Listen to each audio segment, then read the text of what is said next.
Hey there, travelers. Before we dive into today's story, drop a comment below telling us where you're tuning in from. Now let's begin our journey into the unknown. I need you to understand something before I tell you what happened at the Port of Baltimore. My name is Agent Brendan Astra, and for 5 years, I've hunted the worst killers this country has ever produced. Serial murderers, mass shooters, cult leaders who carved up entire families. I've seen them all. Interrogated them all. Put them behind bars where they belong. I've stared into the eyes of monsters who skinned children alive for sport. I've listened to confessions that would make grown men weep. I've walked through crime scenes that looked like abstract art painted in human blood. But what I'm about to share with you, what happened in that warehouse 3 days ago, it wasn't human. And now I know there are things prowling this world that make our worst nightmares look like bedtime stories. The call came in at 4:47 a.m. on a Tuesday. Director Jones's voice crackled through my phone, urgent and tense. "Astra, we've got him! The cranium killer is trying to skip town through the Baltimore port. Grab your team and move. Cargo ship leaves in 2 hours." I was already reaching for my tactical vest before he finished speaking. For 3 months, we'd been chasing this monster across 7 states. 23 victims, all found with their skulls cracked open like eggs. Brain matter scraped clean from the bone with surgical precision. The media called him artistic, I called him an abomination. The pattern was always the same. Single victims, isolated locations, no witnesses. Until Phoenix, where a security camera caught a glimpse of our suspect fleeing the scene. Joel Kruger, former CPA, divorced, no kids. On paper, he looked like every other middle-aged accountant drowning in mediocrity. But the man in that grainy footage moved with predatory grace, disappearing into shadows like smoke. We'd tracked him through Nevada, Utah, Colorado, always one step behind, always finding another cracked skull in his wake. But we had him cornered now, trapped like a rat in the maze of shipping containers at Warehouse District 7. The November wind cut through our tactical vests as we surrounded the facility at dawn. Steam rose from manholes, mixing fog with the industrial smell of rust and diesel fuel. The port stretched endlessly in both directions, a steel graveyard of containers and cranes silhouetted against the gray morning sky. Detective Liv Tanner from Baltimore PD briefed us with grim efficiency, her breath forming clouds in the frigid air. Suspect's name is Joel Kruger, 45, former accountant from Phoenix. Security cameras caught him breaking into Container 7 Alpha around midnight. He's been in there 4 hours. She handed me a tablet showing thermal imaging. No movement detected since 3 a.m. He's either sleeping or planning something. I studied the warehouse through binoculars, a massive concrete structure lined with shipping containers stacked 3 high. Perfect maze for someone desperate enough to make a last stand. The morning light cast everything in sickly yellows and grays, making the whole place feel like a photograph of hell. "No way out except through us," I muttered, adjusting my earpiece. "Tanner, position your people at the east exit. Agent Lee, take the west. Agent Pitt, you're back up on the north side. I'll take point with Neary." Officer Riley Neary was just 19, fresh out of the academy, eager as a hunting dog. Kid had volunteered for this assignment, said he wanted to make a difference. His hands shook slightly as he checked his weapon, not from fear, but from adrenaline. Looking at his young face, earnest and determined, I should have sent him home. Should have known that innocence like that had no place in what was coming. "Stay close, keep your eyes open, and whatever happens, don't hesitate," I told him as we approached the warehouse entrance. "This guy's killed 23 people. He won't think twice about making it 24. Neary nodded, swallowing hard. "Yes, sir. Won't let you down." We moved in at dawn, boots echoing off concrete as we entered the warehouse. The air tasted metallic, wrong somehow, like pennies dissolved in stagnant water. Our flashlights cut through shadows that seemed too deep, too hungry, revealing rows of shipping containers stretching into the darkness. Container 7 Alpha sat in the center like a steel tomb, its doors hanging open like a mouth frozen mid-scream. The silence was oppressive. Not the natural quiet of an empty building, but something heavier, the kind of silence that presses against your eardrums until they ache. Even our footsteps seemed muffled, swallowed by the warehouse's vastness. "Joel Kruger!" My voice boomed through the space, echoing off steel walls. FBI, come out with your hands visible. Silence stretched for 30 seconds. Our thermal imaging had shown no movement, but every instinct I'd developed over 5 years of hunting killers screamed that we weren't alone. The shadows felt occupied, watchful. Then we heard it. Laughter. Deep, guttural laughter that seemed to come from everywhere at once, bouncing off containers and concrete until it became a chorus of mockery. "He's in there," Neary whispered, raising his weapon with trembling hands. We approached the container's open door, tactical formation tight. Lee's voice crackled through comms. "Thermal's picking up movement now. Single heat signature. Center of the container." The laughter stopped abruptly, replaced by something worse. Whispering in a language that hurt my ears, syllables that felt like broken glass against my brain. The words, if they were words, seemed to crawl under my skin and nest in my bones. What the hell is he saying? Lee's voice was strained, confused. Before I could respond, a figure stumbled into view from the container's depths. But this wasn't the man from our photos, the bland accountant with thinning hair and tired eyes. The thing that emerged wore Joel Kruger's face like an ill-fitting mask. His skin was gray, almost translucent, stretched tight over prominent bones. His eyes had sunk deep into his skull, surrounded by dark circles that looked like bruises. When he smiled, revealing teeth that had been filed to razor points, I felt my blood turn to ice water. "Finally," he said, his voice carrying an accent I couldn't place, something ancient and foreign that made my teeth ache. "I was getting so hungry waiting for you." The way he moved was wrong.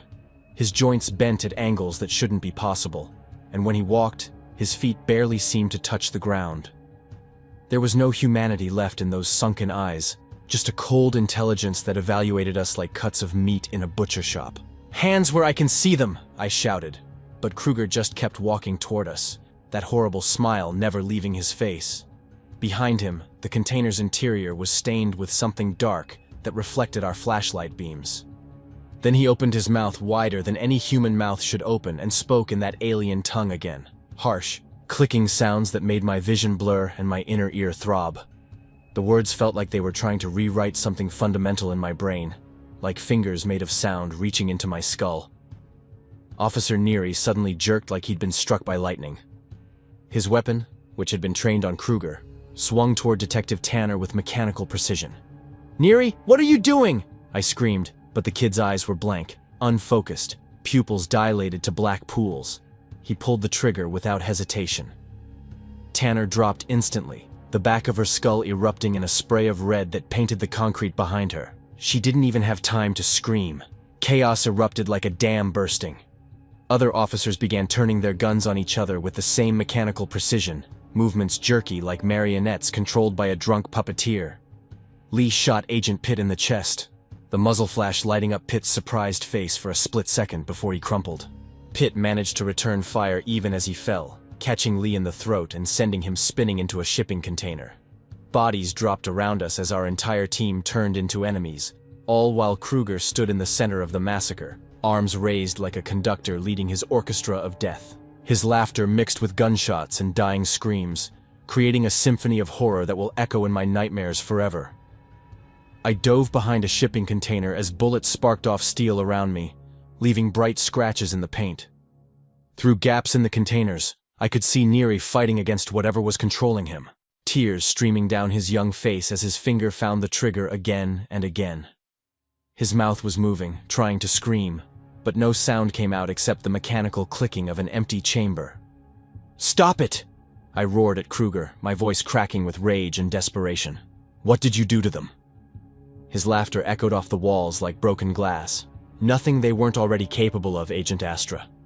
I simply showed them their true nature. Violence is what humans do best, after all. I just removed their inhibitions." The gunfire was tapering off now. Most of my team was down, bleeding out on concrete that would never be clean again. The warehouse reeked of cordite and copper, death and betrayal. Neary suddenly broke free from whatever control had seized him, stumbling toward Kruger with desperate fury burning in his young eyes. "You monster," he sobbed, his voice hoarse from trying to scream. "You made me kill them. You made me kill Tanner." The kid launched himself at the killer with everything he had left, tackling him toward the edge of a container platform 30 feet above the concrete floor. For a moment, they grappled at the edge, Neary fighting with the strength of absolute desperation, while Kruger seemed almost amused by the boy's efforts. "Do it, kid!" I shouted, emerging from cover with my weapon trained on the struggling figures. "Push him off!" But even as the words left my mouth, I knew something was wrong. Kruger was laughing as they fell, his arms wrapped around Neary like he was embracing a lover instead of fighting for his life. The sound of that laughter, following them down through 30 feet of empty air, made my soul shrivel. They hit the concrete with a sound I'll never forget. Wet and final, like a watermelon dropped from a roof. I rushed to the impact site, expecting to find 2 bodies shattered beyond recognition. Instead, I found Neary's broken form, his young face peaceful in death, and Joel Kruger sitting up casually, brushing dust from his clothes like he'd simply taken a tumble down a flight of stairs. Not a scratch on him, not even a bruise. His bones should have been powder, his organs soup, but he looked like he'd stepped out of a gentle breeze instead of a fatal fall. Kruger looked up at me with those sunken, impossible eyes and smiled wider than any human mouth should be able to manage. His jaw seemed to unhinge slightly, revealing rows of those filed teeth extending further back than should be anatomically possible. "Agent Astra," he said warmly, like we were old friends meeting for coffee. "I've been waiting to meet you. We have so much to discuss." The warehouse fell silent except for the sound of blood dripping from overhead containers and the distant groan of settling steel. My entire team was dead, slaughtered by their own weapons, turned against each other by something that shouldn't exist. A 19-year-old kid had died trying to save us all, and his sacrifice had accomplished nothing except entertainment for this thing wearing a dead man's face. And the creature that had orchestrated it all was standing up, dusting itself off, and walking toward me like nothing had happened. Like mass murder was just another Tuesday morning activity. I should have run, should have called for backup, for the National Guard, for a priest, for anyone. Instead, I drew my weapon and followed procedure, just like they taught us at Quantico. Training is a hell of a thing. It makes you do stupid, brave things even when your brain is screaming at you to flee. "Joel Kruger, you're under arrest for the murders of federal agents and—" His laughter cut me off, a sound like grinding bone and tearing silk. "Oh, Brendan, you still think I'm human. You still think your little rules and badges and laws apply to me." He tilted his head at an unnatural angle, almost 90 degrees, like an owl examining prey. "Come along now. We have an interrogation to conduct, and I have so many things to show you about the universe you thought you knew."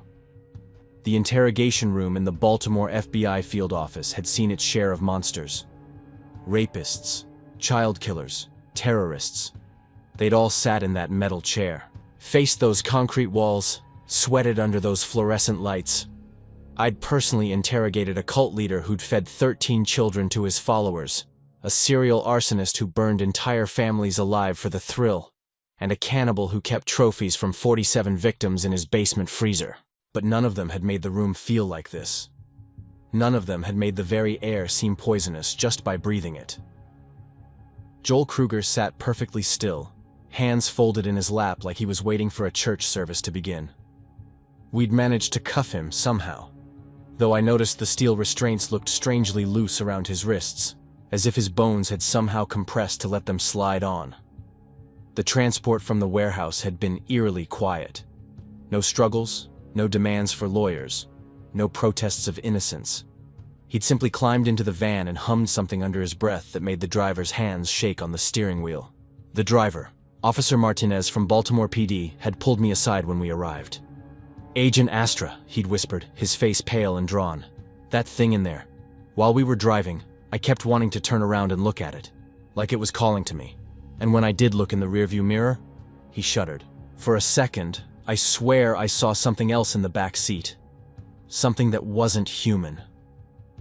Now, 3 hours later, I sat across from Kruger in that windowless concrete box we called Interview Room 3. The fluorescent lights buzzed overhead like dying insects, casting everything in harsh white light that made shadows look absolute black. The air conditioning wheezed and rattled, struggling against a heat that seemed to radiate from Kruger himself. The temperature gauge on the wall showed 72 degrees, but sweat poured down my face like I was sitting in a sauna. My hands trembled as I opened the case file.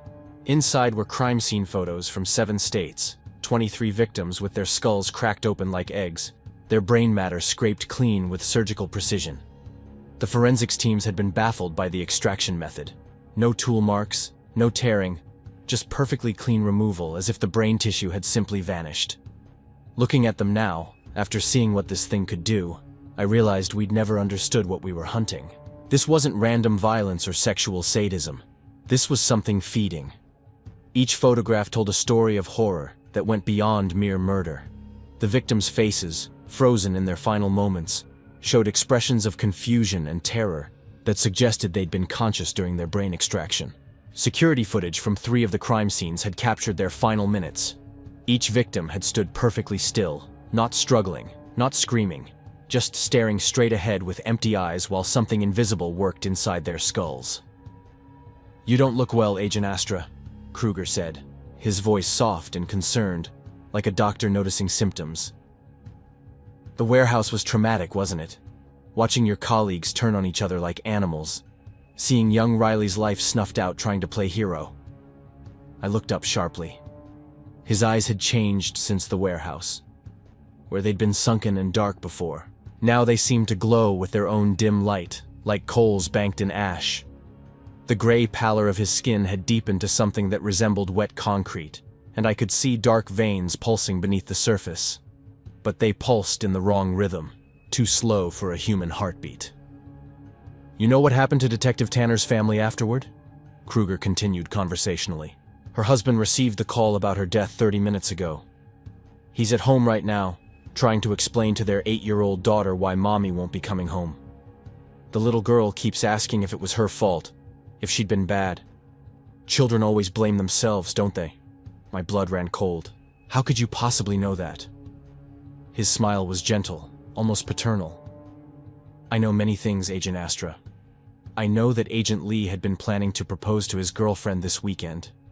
I know that Agent Pitt sent money to his elderly mother every month because her social security wasn't enough. I know that young Riley had joined the force to honor his father, who died in the line of duty when the boy was 12. Each revelation felt like a physical blow. These weren't things that could be known by research or investigation. These were intimate details, the kind of personal information that lived only in the hearts and minds of the people involved." "How?" I whispered. "Because I was inside their heads, Agent Astra. When I took control of their motor functions, I had access to everything. Every memory, every secret, every dream, and fear, and hope. I experienced their entire lives in the few minutes before they died. It's quite overwhelming, actually. 23 lifetimes of human experience, all flooding through my consciousness at once." Kruger leaned back in his chair, and I noticed that the metal was beginning to show stress fractures where his hands gripped the armrests. "Would you like to know what Riley was thinking when he fell?" He was thinking about his girlfriend, Sarah. They'd been together for 6 months, and he'd been planning to tell her he loved her when he got home from this mission. He'd even bought a ring. Nothing fancy, just a small diamond on a simple band.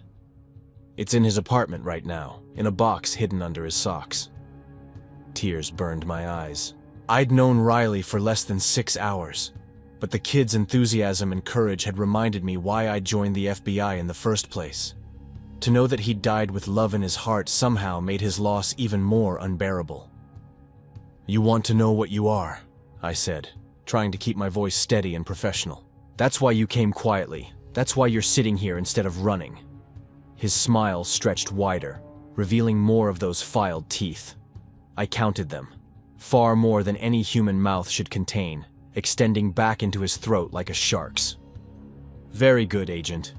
Yes, I want you to understand, because understanding is the first step toward acceptance, and acceptance is the first step toward surrender." The temperature in the room seemed to drop 10 degrees. I could see my breath misting as I exhaled, but sweat still beaded on my forehead. The contradiction made my head swim, and I wondered if the thing was somehow manipulating the local environment through sheer force of will. The walls themselves seemed to be reacting to Kruger's presence. I noticed hairline cracks spreading across the concrete, and the paint was beginning to peel in perfect geometric patterns that hurt to look at directly. The fluorescent lights flickered erratically, sometimes dimming to almost nothing, sometimes blazing so bright they made my eyes water. "Tell me about the victims," I said, laying out the first photo. Angela Souther, Seattle. 34 years old, elementary school teacher. Found in her apartment with her skull split open. Kruger leaned forward to examine the photo, his movement unnaturally fluid. His joints seemed to bend in ways that defied human anatomy, and when he moved, I could swear I heard something rustling inside him, like dry leaves or insect wings. Ah, Angela. Such a sweet mind she had, full of children's songs and multiplication tables, finger paint masterpieces, and the unconditional love of dozens of 6-year-olds. Do you know, Agent Astra, that human memory tastes different depending on what fills it? Children's teachers have this wonderful flavor, innocent and pure, untainted by the cynicism that poisons most adult minds. He reached out with one finger and traced the outline of Angela Souther's corpse in the photograph. Where his skin touched the paper, it left a small scorch mark that smoldered gently, filling the air with the smell of burning photographs and something else, something organic and putrid. I consumed her essence on a Tuesday evening in October, Kruger continued dreamily. She was grading papers at her kitchen table, humming a song her students had learned that day. If You're Happy and You Know It, I believe it was called. She kept humming it, even after I began the extraction process. The human mind clings to joy even in its final moments. A fascinating survival mechanism. My stomach clenched. You ate her brain while she was conscious. I consumed her consciousness itself, he corrected gently. The brain is merely the storage medium, Agent Astra. What I truly feed on is the electrical patterns of thought, the quantum fluctuations of memory, the very essence of what makes a mind unique. The sum total of a human life, concentrated in 3 pounds of pink tissue that dreams and remembers and hopes and fears. He gestured to another photograph, a middle-aged man found in his garage. Thomas Brennan, age 42, master carpenter. His mind tasted of sawdust and satisfaction, the pride of creating something beautiful with his hands. He'd been building a rocking chair for his first grandchild when I found him. Never got to finish it, sadly. The baby was born 3 days after Thomas died. The casual way he delivered these details was somehow more horrifying than the murders themselves. This wasn't madness or passion. It was the clinical assessment of a farmer discussing livestock. She was my first meal after I arrived on your world, Kruger said, returning his attention to Angela Souther's photo. I was so hungry after the journey between stars, you see. The host body I'd inhabited during transit had deteriorated significantly. Poor Joel Kruger's mind had already been mostly consumed by the time I reached Earth's atmosphere. Joel Kruger was your host, I said, pieces clicking together with horrible clarity. The real Joel Kruger died months ago. Oh no, Agent Astra. His expression became genuinely concerned, as if I'd misunderstood something important. Joel Kruger is very much alive. He's right here, watching through these eyes, listening through these ears, feeling every word we speak vibrate through his vocal cords. Every word I say, every gesture I make, he experiences as if he were doing it himself. But he cannot control a single muscle, cannot speak a single word, cannot even close his eyes to shut out the horror. The fluorescent lights flickered overhead, and for a moment, I could have sworn I saw something else looking out through those glowing eyes. Something desperate and terrified, pounding against the windows of its own mind like a man buried alive clawing at his coffin lid. The host remains conscious during possession, Kruger continued conversationally. It's absolutely necessary for proper function.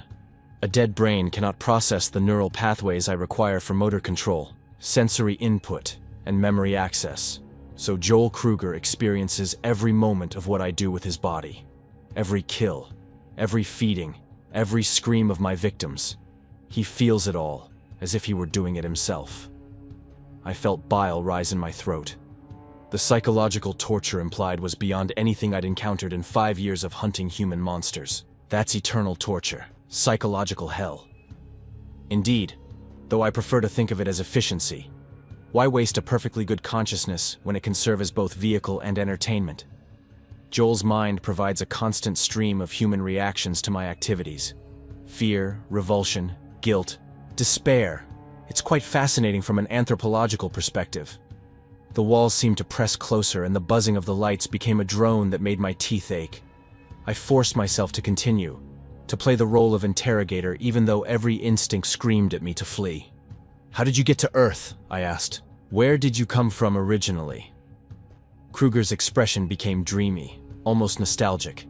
The change was unsettling, like watching a wolf reminisce about its favorite hunting grounds. "Such a long journey, Agent Astra. Across the void between galaxies, riding the stellar winds on gossamer wings of shadow and dark matter. My people are old, older than your sun, older than the formation of this entire solar system. We remember when the universe was young and warm, when the first conscious thoughts began to coalesce from quantum foam." As he spoke, the air in the room began to shimmer like heat waves rising from summer asphalt. Through the distortion, I caught glimpses of other places, alien worlds under foreign stars, cities of impossible geometry that seemed to fold in on themselves, beings that hurt to look at directly and made my eyes water. "We fed then on the dreams of nascent gods," Kruger continued, his voice taking on an otherworldly quality. "The half-formed thoughts of entities so vast they used galaxies as neurons in their cosmic brains. Consciousness was abundant then, Agent Astra. It flowed through the universe like rivers of liquid thought, and we swam in those currents like fish in an endless ocean. The visions in the air became more vivid. I saw creatures that defied description. Things made of living mathematics, beings composed entirely of conscious energy, vast intelligences that existed in the spaces between atoms. And among them, smaller parasitic forms that fed on their thoughts like lampreys on whales. But time is the enemy of all things. Agent Astra, the universe grew cold and dark. The great minds died or fled to dimensions we could not follow. My people were forced to adapt." He stood up suddenly, and the handcuffs fell away from his wrists like they were made of paper. The metal didn't break, it simply ceased to exist, dissolving into component atoms that scattered like dust. I reached for my weapon, but my hand wouldn't move. Some invisible force held me paralyzed in my chair, able only to watch and listen as my world collapsed around me. "We learned to survive on smaller prey," Kruger said, beginning to pace around the small room. Each step seemed to leave a tiny scorch mark on the concrete floor. "We discovered that while the great cosmic intelligences had vanished, countless worlds had spawned billions of tiny minds, crude and primitive by our standards, but delicious in their own way. We became farmers, Agent Astra, cultivators of consciousness." "You travel between worlds," I said, my voice coming out as barely more than a whisper. "Planet to planet, harvesting intelligent life like crops." "Precisely, though harvesting makes it sound so clinical. We prefer to think of ourselves as connoisseurs of consciousness. Each species has its own unique flavor profile. The Zarathi of Proxima Centauri tasted of liquid mathematics. Their thoughts were pure logic, crystalline and perfect. The Gene collective consciousness from the Andromeda spiral had notes of pure emotion that lingered for centuries." The temperature in the room continued to plummet, and frost began forming on the metal table. My breath came out in great white clouds, but Kruger seemed unaffected by the cold. "And humans?" I managed to ask. Kruger's smile became beatific. "Humans are special, Agent Astra. Your minds are chaotic, unpredictable, filled with contradictions and creativity that makes each one a unique vintage. A human child's imagination tastes like starlight and wonder. A poet's mind has the complexity of fine wine. A killer's thoughts carry the tang of copper and adrenaline that is simply intoxicating." He stopped pacing and turned to face me directly. As he did, his human disguise began to slip in subtle ways. His jaw elongated slightly, revealing more rows of those razor teeth. His fingers stretched into something more like claws. Most horrifying of all, something began to emerge from his mouth, something pale and segmented, like a massive grub, but with thin arms ending in tiny hands. "This is my true form, Agent Astra. the creature that pilots poor Joel Kruger's flesh. I am, perhaps 2 feet in length, though I can compress myself significantly for travel. These appendages allow me to manipulate neural tissue directly, to extract consciousness while leaving the brain technically alive. The parasitic creature that had pushed partway out of Kruger's mouth turned to look at me with tiny black eyes. When it spoke, its voice was like the whisper of wind through graveyards. I have consumed 17 worlds worth of sapient life, Agent Astra. Billions upon billions of minds, each one screaming as I peeled away their thoughts layer by layer. Your world will be my 18th conquest. How? I whispered. How do you destroy entire civilizations? The creature's laugh was like the sound of insects eating wood. Patience, Agent Astra, and breeding. You see, consumption of neural tissue allows me to reproduce. Each brain I fully devour provides the energy to spawn a new offspring. I have been on your world for only 3 months, yet already I carry within me the potential for dozens of my young. The thing gestured with one tiny hand toward its grotesquely swollen abdomen. They wait inside me, ready to emerge when I have consumed enough neural matter to sustain them. Each one will then seek out its own host body, and the process will begin anew. Exponential growth, Agent Astra. Within a year, there will be thousands of us. Within a decade, millions. I felt my sanity beginning to fray at the edges. The scale of what this creature was describing was beyond human comprehension. The complete and utter annihilation of everything I'd ever known or loved. But that's not the beautiful part, the parasite continued. The beautiful part is that each host remains alive and aware throughout the process. As we spread across your world, consuming minds and spawning new generations, billions of humans will be forced to watch helplessly as their own bodies participate in the extinction of their species. The creature began to retract back into Kruger's throat, and his human appearance reasserted itself. But now I could see the truth beneath the disguise, the slight bulge in his torso where the alien parasite nested. I've told you all this, Agent Astra, because I want you to understand what's about to happen to you. You've been chosen, you see. Your mind, trained to hunt monsters, hardened by years of exposure to human evil, seasoned with just the right amount of trauma and determination, you will make an exquisite host. My paralysis broke suddenly, and I lunged for the door, but it wouldn't budge. The handle wouldn't even turn. It was as if the metal had fused solid. Telekinesis, Agent Astra. A useful ability that develops after consuming sufficient neural tissue. I can move small objects with my mind, manipulate simple mechanical devices, door locks for instance, or the synapses in a human brain. I spun around, drawing my weapon, but my hand was shaking so badly I could barely hold it. Stay back, I'll shoot. Will you? Can you? Kruger tilted his head. Look at your hands, Agent Astra. I looked down in horror. My hands were moving independently of my will, slowly turning the gun around until it pointed at my own head. The metal felt ice cold against my temple. You see, I don't need to physically overpower you to make you my host. A little neural manipulation, a gentle push in the right direction, and you'll invite me in yourself, just like poor Joel did. Through tremendous effort, I managed to fight against the mental control long enough to speak. Joel. The real Joel. Is he still in there? Can he hear me? Kruger's face shifted, and for just a moment I saw someone else looking out through those eyes. Someone desperate and broken, whose mouth moved in silent screams. His eyes were wide with terror and pleading, and I could see him mouthing the words, "Kill me, please, just kill me," over and over again. Then the parasite reasserted control, and Kruger's predatory smile returned. Say goodbye to Joel Kruger, Agent Astra. He's about to have company for the next several decades as we work together to extinguish every last spark of human consciousness on this beautiful blue world. The thing that wore a dead man's face opened its mouth impossibly wide, and the parasitic creature began emerging completely, still connected to its host by what looked like an umbilical cord of living tissue that pulsed with alien life. The pale, segmented entity turned its cluster of black eyes toward me and began crawling across the table with movements that defied physics. "The transfer process is quite painful, I'm afraid," it said in that whisper dry voice. "My neural interface tendrils need to make direct contact with your brainstem, and the human skull is remarkably thick. but once I'm properly installed, you'll find the experience quite enlightening. I tried to scream, tried to run, tried to do anything except stand there frozen as the nightmare approached. But my body was no longer mine to control. I could only watch in helpless terror as the parasitic creature reached the edge of the table and prepared to leap toward my face. Behind it, Joel Kruger's body sat slumped in the chair, temporarily empty but still breathing, still alive.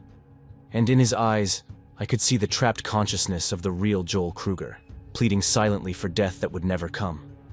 The parasite gathered itself to spring, and I realized that in moments, I would join Joel in an eternity of helpless observation, while something else wore my skin and used my hands to tear apart everything I had ever sworn to protect. The creature leaped, and my world dissolved into darkness and the feeling of something cold and slimy forcing its way down my throat. The invasion of my body happened in stages, each one more horrifying than the last. First came the cold, an arctic chill that started in my throat and spread through my chest like liquid nitrogen flooding my veins. The parasitic creature forced itself past my teeth, its segmented body undulating with alien musculature as it squeezed down my esophagus. I could feel every inch of its progression, the way it stretched my throat beyond what should have been physically possible. The terrible sensation of something alive and intelligent crawling into the core of my being. My consciousness recoiled in horror, trying to retreat to some safe corner of my mind, but there was nowhere to go. The creature's neural tendrils, microscopic filaments that extended from its pale flesh like the finest spider silk, began to probe the base of my skull, seeking connection points to my spinal cord and brainstem. When they found their targets, the pain was indescribable. It felt like someone had inserted live electrical wires directly into my nervous system and cranked the voltage to maximum. Every nerve in my body fired simultaneously, creating a symphony of agony that made me want to scream. But I couldn't. My vocal cords were no longer mine to control. The parasite had already begun establishing dominance over my motor functions. Through the haze of pain, I could still see Joel Kruger's empty body slumped in the interrogation chair. His eyes, free from the parasite's influence for the first time in months, stared at me with desperate human intelligence. I could see him trying to speak, his mouth forming words that came out as barely audible whispers. "Fight! It!" he gasped, his voice raw and broken from months of disuse. "Don't let it win." But even as he spoke, I could feel my resistance crumbling. The creature was establishing neural pathways, creating new connections in my brain, rewiring my consciousness to serve its needs. My thoughts became sluggish, distant, like I was thinking through thick fog. The parasite's voice echoed inside my skull, no longer the whisper-dry sound it had made while inhabiting Kruger, but something more intimate, the sound of my own thoughts, but wrong, corrupted. "Welcome to your new reality, Agent Astra. I must say, your mind is even more delicious than I anticipated. Such rich memories of violence and justice, seasoned with just the right amount of guilt and determination. You'll make an excellent hunter." I tried to resist, to assert control over my own body, but it was like trying to move limbs that had been severed. I could feel my arms and legs, could sense my heartbeat and breathing, but they no longer responded to my commands. The parasite had assumed complete motor control with terrifying efficiency. "Don't struggle so hard," the voice continued, and I realized with growing horror that it was using my own vocal cords to speak. "You're only making this more difficult for yourself. Accept your new role, and the transition will be much smoother." But I couldn't accept it. Even as my body rose from the chair with movements that felt alien and wrong, even as my hands flexed fingers that no longer belonged to me, some core part of my consciousness continued to fight. It was futile, like a prisoner rattling the bars of an unbreakable cage. But I couldn't stop myself from trying. The parasite, now wearing my body like a custom-tailored suit, walked over to Joel Kruger's slumped form. Through my eyes, I watched as my own hands reached out and gently touched his face. "Thank you for your service, Joel," my voice said, though I wasn't the one speaking. "You've been an adequate host, but Agent Astra's body is much more suited to my needs. Younger, stronger, trained for violence. You understand." Kruger's eyes widened with terror as he realized what was about to happen. "No, please. I've been Good. I've been... My hands moved to his throat before he could finish the sentence. I felt my fingers tighten around his windpipe with clinical precision. Not enough to crush it immediately, but sufficient to cut off his air supply. Inside my mind, I screamed and raged and tried desperately to stop what was happening, but my body continued its mechanical task with horrifying efficiency. "Watch carefully," the parasite whispered inside my thoughts. "This is what mercy looks like in my world. Poor Joel has suffered enough. It's time to let him go." Kruger's eyes bulged as my hands squeezed tighter. His mouth opened and closed like a fish drowning in air, and I could see the light beginning to fade from his gaze. But there was something else there too. Relief. After months of being trapped inside his own body, forced to watch unspeakable atrocities committed with his hands, death was finally offering him the escape he'd begged for. "You're crying," the parasite observed with clinical interest. "Fascinating. Even while I control your body's major functions, your tear ducts still respond to your emotional state. The human nervous system is remarkably compartmentalized." I hadn't even realized I was weeping. Hot tears streamed down my face as I watched Joel Kruger die by my own hands. Hands that moved according to an alien will but still felt like mine, still carried the warmth of my own blood and the memory of every life they'd saved. Kruger's body went limp, and my hands released their grip. His head lolled forward, and for the first time in 3 months, Joel Kruger was truly free. "Now then," the parasite said, using my voice with disturbing casualness, "let's see what this body can really do." My legs carried me to the interrogation room door, which the creature had sealed with its telekinetic abilities. My hands pressed against the metal surface, and I felt an alien energy flow through my palms. The steel began to glow cherry red, then white hot, then simply dissolved into component atoms that scattered like glittering dust. The hallway beyond was empty. The late hour and the facility's security protocols had ensured that most of the building's personnel were elsewhere. Perfect for what the parasite had planned. "Time to gather some neural matter," it announced cheerfully. "Your body requires proper fuel if it's going to serve as an effective breeding ground." My legs began moving down the hallway with predatory grace, and I realized with mounting horror what was about to happen. The parasite was going to use my body to hunt and kill my own colleagues. People who trusted me, who thought of me as a protector, who would never suspect that the thing wearing Agent Brendan Astra's face was actually a cosmic predator, preparing to devour their minds. We passed the bullpen where Agent Martinez from the Phoenix field office was working late, hunched over case files with a cup of coffee growing cold at his elbow. He looked up as we approached and smiled, a tired but genuine expression of camaraderie between fellow agents. "Hey, Astra. How'd the interrogation go? Did you get anything useful out of that psycho?" "Answer him," the parasite commanded. And suddenly I found I could speak, though the words that came out weren't my own. "Oh, it was very enlightening," my voice said with a smile that felt wrong on my face. "I learned things about the human mind that I never imagined possible. Would you like me to show you?" Martinez's expression shifted to confusion, then concern. He was a good agent, trained to recognize when something was off, to trust his instincts when a situation felt wrong. "Astra, you look different. Are you feeling okay?" My hand moved to my weapon with fluid precision, drawing the service pistol from its holster before Martinez could react. But instead of pointing it at him, the parasite made me press the barrel against my own temple. "I'm feeling better than I have in years," my voice said. "In fact, I'm not feeling anything at all. Would you like to know what that's like, Martinez? Would you like to experience the peace that comes with surrender?" Martinez's hand dropped to his own weapon, but he hesitated, unwilling to draw on a fellow agent, unsure what was happening or how to respond. That hesitation cost him everything. My body moved with inhuman speed, covering the distance between us before he could clear leather. My free hand grabbed his wrist and twisted with precisely calculated force, snapping the radius and ulna bones with a wet crack that echoed through the bullpen. Martinez screamed and dropped his weapon, but the sound was cut short when my other hand clamped over his mouth. Inside my mind, I raged against the prison of my own flesh, screaming silently as I watched my body betray everything I'd ever stood for. But the parasite's control was absolute. I was nothing more than a passenger in my own skin, forced to witness atrocities that would haunt me for however long my consciousness survived.